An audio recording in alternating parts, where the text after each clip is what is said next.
It's come really as a bit of a surprise to me that I might be sitting here in Hong Kong and suddenly talking about Northern Sea Route and Arctic shipping.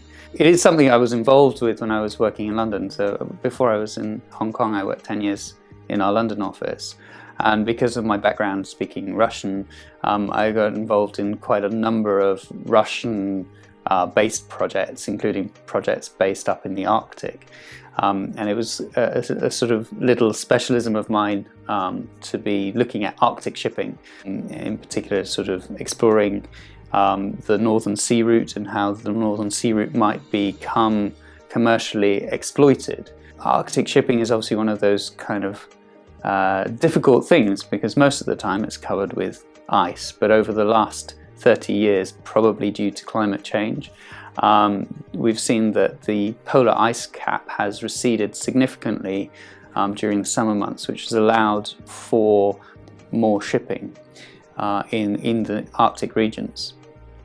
And I got involved back in about 2007, particularly looking at the construction of ships and the installation of oil and gas extraction facilities in the Barents Sea and around the Kara Peninsula, so places where normally people would not be involved. And this has now,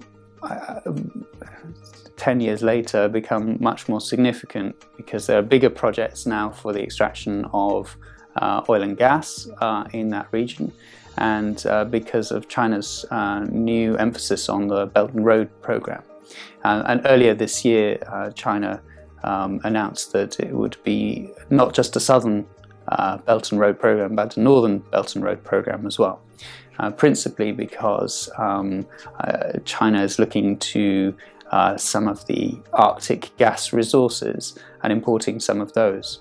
And of course, the route directly from northern Russia across the Arctic is significantly shorter than going around the Cape of Good Hope and across the Indian Ocean through the southern route. So the Arctic route is significantly important, if still very navigationally very difficult route to adopt.